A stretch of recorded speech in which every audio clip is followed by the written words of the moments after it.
ఇక పవన్ కళ్యాణ్ గారు ఆయన మీద ప్రొఫెసర్ నాగేశ్వరరావు గారు ఒక మాట మాట్లాడారు. అట్లనే నిన్న మన పాశం యాదగిరి అన్న ఒక మాట మాట్లాడారు.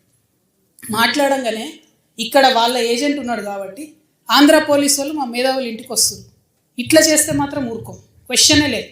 మాకు అన్ని రైట్స్ ఉన్నాయి, మేము అనుకున్నది మేము ఖచ్చితంగా చెప్తాం. రాజకీయంగా దమ్ముంటే దాన్ని ఎదుర్కోండి. మీ కాడ రాజధాని కట్టుకున్నాడు రాదు శాత కాదు, కానీ ఇడికి వచ్చాట తెలంగాణ నవనిర్మాణం చేస్తాడు. మా పని మేము చేసుకుంటాం, మా నిర్మాణం మేము చేసుకుంటాం, మా కథలు మేము పడతాం. రాష్ట్రం విడిపోయింది, ప్రజలు విడిపోలే. మీరు ప్రజల మధ్యలో చిచ్చు పెట్టకండి. చిచ్చు పెడితే మాట్లాడేటోళ్ళు లేరు, ఊరుకుంటోళ్ళు లేరు అనుకుంటారేమో.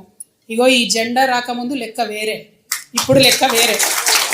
టీఆర్ఎస్ 2.0 ఇక్కడ, టీఆర్ఎస్ 2.0 ఇక్కడ పెట్టుకుంటే మాత్రం మంచిగా ఉండదు. ఇదివరకు ఒకసారి పెట్టుకున్నారు, రాష్ట్రం వచ్చింది.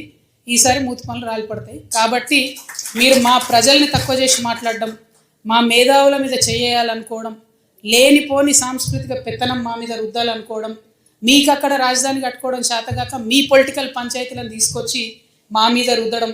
ముందు మీ రాజధాని కట్టుకోండి. మా జిహెచ్ఎంసీ ఎన్నికలలో పోటీ చేసే విషయం మీరు మళ్ళీ ఆలోచించారు.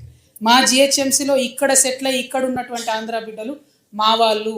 గత 12 ఏళ్ళుగా వాళ్ళని మేము కడుపులో పెట్టుకొని కాపాడుకున్నాం.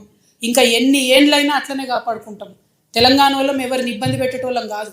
చుట్టపు చూపుగా వచ్చినా ఇంటికి వచ్చినా వాళ్ళని ఉన్నాం, వాళ్ళు మన దగ్గరే ఉన్నారు, మన దగ్గరే సెటిల్ అయిన వాళ్ళతో ఇబ్బంది లేదు. రాజకీయంగా పెత్తనం చేస్తాం, సెక్రటేరియట్లో ఏలు పెడతాం, మీ విధానాలలో ఏలు పెడతాం, మీ నీళ్లు దోసుకుంటాం అంటే మాత్రం ఊరుకునేది ఉండదు. ఖచ్చితంగా చెప్తా ఉన్నాం.